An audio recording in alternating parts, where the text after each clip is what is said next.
All right, my sweet little baby angels. So today we're going to talk about solving formulas with numbers and letters. So we're going to do similar to what we did in our first section on using formulas, but what we're going to be focusing on today is using a formula to solve for a variable within the formula. And then we're also going to look at how to take a formula and rewrite it so that it's expressed to equal a different variable within it. So the idea is we are going to when solving a formula, we're going to plug values into our formula and try and solve for things. But the idea is let's say I give you this formula for the area of a rectangle, not area, but perimeter of a rectangle. What we're going to do today and how it's going to be different from our first section is I'm going to give you the perimeter. I'm going to say the perimeter is 40, let's say, units in length. And let's say that the length of the rectangle is 10 units. And I'm going to ask you to solve for W. So what we're going to do today in the section is we're going to look at formulas and use them to solve for something within the formula, not necessarily for what the formula is equal to. So just kind of some quick little steps on how to do this. What we're going to do is substitute our known values into the formula, check our units to make sure that we have the same thing, whether it's feet, inches, meters, centimeters, everything kind of works together. We're going to simplify if necessary. So if there's things on, as I plug things in here, are there things that I can add together or multiply or whatever? And then what I'm going to do is solve the remaining equation. So we're going to be left with, for example, it might say 40 equals 2 times 10 plus 2w. Well, here I have an equation in which I want to solve for w. So we would have to do all the things within that equation as if we were solving it for just a normal, simple algebraic equation. So our first set of examples we're going to look at are using, again, formulas to find an unknown variable. So in this first one, I give you the formula for the area of a rectangle. So it says here the length is 24 and the area is 324. So what I'm going to do is take these numbers and plug them in my formula. First thing I'm going to do is check units. Notice that I have square meters and meters, so my units match up. So I'm going to take the area. Okay, A stands for area. I'm going to take 324, and I'm going to plug it in where the area goes. So again, that's area equals length times width. And then I'm going to plug in the length of 24, but the width I don't know. So I'm going to take those and plug them in. As I plug them in, I don't really, as long as the units match up, I don't need to plug in the units as well. It is a good kind of skill to do if you want to, but as long as I can see that the units match up, I can just plug in the values. And then my goal is to solve for W like it's an equation. So here I have 24 times W. So if I want to figure out what W is, I'm going to do the inverse. I'm going to divide both sides by 24, and then that would tell me what W equals. In this case, W equals 13.5, and then meters. Now, real quick, since this is in meters in the metric system, I don't need to change that to a fraction because the metric system is a decimal-based system. So 13.5 meters would be fantastic. And the one thing when you solve the problem, make sure at the end you put the correct units on your answer. All right, next one I have to find the volume of the height, or find the volume if the height is 12 units and the base is 3 units. So here we want to find the volume. Notice that this formula here written, H equals V over B squared. So what I'm going to do is I'm going to plug in 12 for the height and 3 for the base, and I'm going to try and solve for V. So I would get 12 equals V over 3 squared. Again, plugging those numbers in to their respective spots. And I'm going to simplify. So I can simplify the 3 squared. So I have 12 equals V over 9. 3 squared is 9. Then to solve for V, notice it's V over 9. That means division. So I'm going to do the opposite. So I'm going to times both sides by 9. So that's where we're solving the equation. And then I would get V equals 9 times 72. Or sorry, 9 times 12, is 108 units. In this case, I'm just going to express my answer with the correct units. So I'm going to do 108. Since we're just talking about units, I'll put here units cubed because we are talking about volume. Okay, so just plugging numbers in and solving for that variable within the formula. Next one, I have the formula ds equals ds. So this is for a pulley. You have the capital D shown here, lowercase d shown there. You have the driving pulley versus the driven pulley. So it says here, find the diameter of the driving pulley, capital D, when the angular speed of the driving pulley, capital S, is 300. The angular speed of the driven pulley, lowercase s, is 450. And then this would be the lowercase d. The diameter of the driven pulley is 24. So I'm just going to plug the numbers in here. Again, I'm solving for capital D. And I would get d times 300 equals 24 times 450. Then one thing I'm going to do is check to simplify, and I can simplify 24 and 450, which will give me 10,800. And then lastly, divide both sides by 300 to get D equals 36 centimeters. Okay, 36 centimeters, fantastic. So that would be the diameter of the driving pulley there. All right, next one, we have here the horsepower. So it says finds the distance in feet when the force F of 275 pounds, the time is 3 seconds, and the horsepower is 10 horsepower. So again, I'm plugging these things into their respective spot in the formula, which would give me 10 equals 275s, just so it doesn't confuse that with a 5. That's what I'm trying to solve for, lowercase s, over 550 times 3. Then I'm going to simplify, which would give me 1650 on the bottom. And then lastly, I would multiply both sides by 1650 to get it to cancel. And then on the left side, that would combine to give me 16,500 would equal 275s. And then lastly, since I'm multiplying 275 and s, I'm going to divide by 275 to get s by itself. So that would leave me then that s would equal, and again, this is talking about the distance in feet, would give me 6 feet for my final answer. All right, so again, using a formula to solve for an unknown variable. All right, these next two examples, I want you to try on your own. Pause the video. I did forget the formula in this second problem. Let me just jot this down real quick. So this is an interest problem. So A represents the amount of money you would have after your interest. So I'll put P plus PRT, where P is the principal amount, R is the rate, T is the time. This term right here would find the interest. We add it on to our original value to find the amount we have in the end. So what I want you to do is pause the video here. Try these two on your own if you haven't done so already.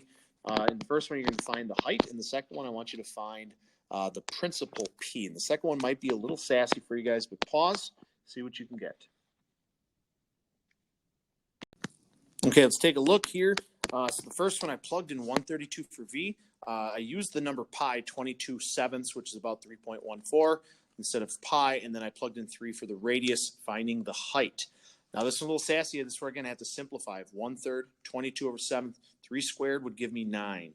So notice here I wrote them all as a fraction, and I multiplied all the tops together. 1 times 22 times 9 would give me 198. 371 would give me 21.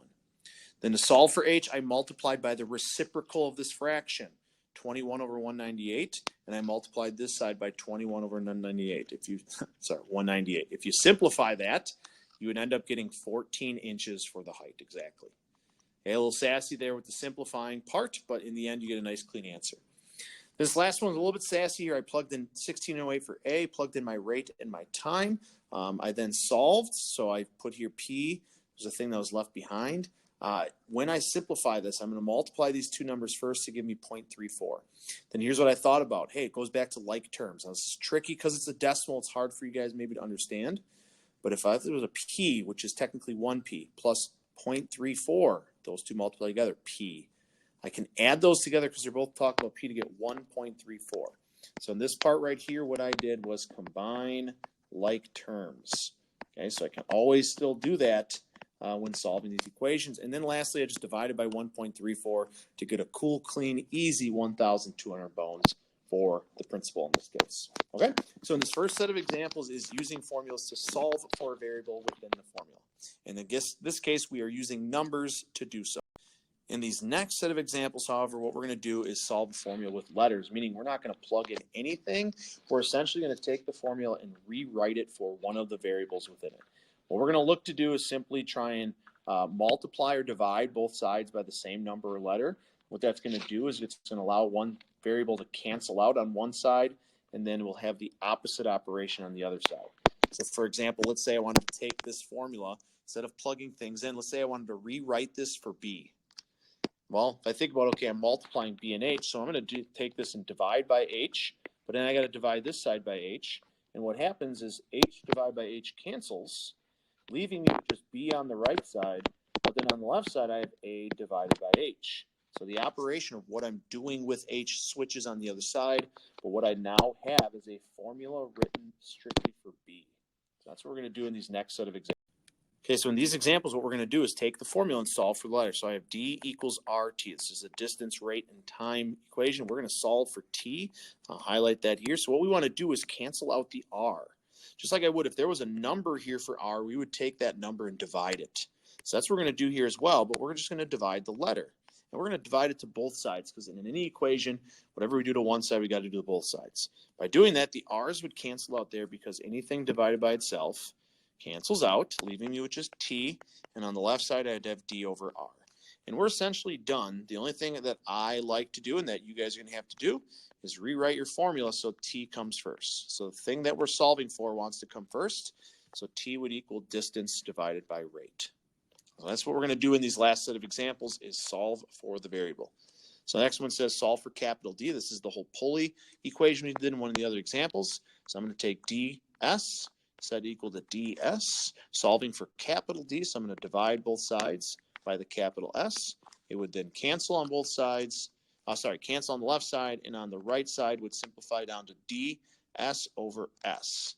And on top we have the lowercase diameter and speed versus the speed on the bottom in a capital S.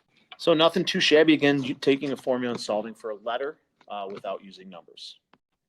All right, next example, same thing. I'm going to take this equation, solve for h. Now this one's going to look a little confusing because of the things that are involved, but I have pi r squared h. Finding volume. So to find h, all three of these things are being multiplied together. So here's what I'm going to do. I'm going to take the pi and the r squared. Instead of doing it individually, since everything's being multiplied together, I can take this entire thing and divide it by pi r squared. That's going to cancel out the pi's, cancel out the r squared, leaving me with just h. But what I do on that side, I also have to do over here. So I'm going to divide this by pi and r squared. So I'm essentially getting the variable to cancel out. And on the left side, nothing I can simplify there, so I'm going to leave it as v over pi r squared. And there's my formula rewritten in terms of the h, of the height. So volume divided by pi times the radius squared. Donezo. Okay, so even a complicated equation, we can do this kind of in two steps. Next one, I have a equals 1/2 b times h. Now this one we have the 1/2, which is a constant. I'm going to solve for b. So again, I'm trying to solve for this letter here. What I need to do is first get rid of the h and the 1/2. Now I'm going to do this in two steps, and you guys can think about how to do it in one. First thing I'm going to do is divide by the h. I'm going to get rid of the variable. So I'm going to divide both sides by h to cancel it out. I would have 1/2 b equals a over h. Now the reason why I saved the 1/2 is because a lot of you are going to say, oh, divide by a half. Dividing by a half is kind of sloppy. So what I'm going to do instead is I'm going to multiply right here by the reciprocal of 1/2, which is 2 over 1. That's going to cancel out the 1's and the 2's, leave me with just b. But on the left side, it's going to work out a little bit better that I'm taking 2 times a, so 2a, and 1 times h, which is h. So what I would get in the end is the base can be found by taking 2 times the area divided by the height. There's my formula. Okay? So again, rewriting a formula for a letter instead of using numbers. And these last two examples, same thing. I'll go through these a little bit quicker. So here we're going to solve for s. I have p equals fs over t. This is for power. F representing the force, s the speed, distance, and t the time. So in this case, I'm going to solve for s, which is right here. So I need to get rid of f and t. This is going to be a two-step one because I'm multiplying by f and dividing by t. Now think about this. We did this with fractions. So a shortcut way to do this, I can do this in two steps. Or I can multiply by the reciprocal, but instead of numbers, I have letters. So the t's would cancel, the f's would cancel, but then I'd have to multiply this side by t over f. So what that's going to simplify down to, I'm going to rewrite this capital letter first, pt over f. Now if I wrote tp over f, same thing.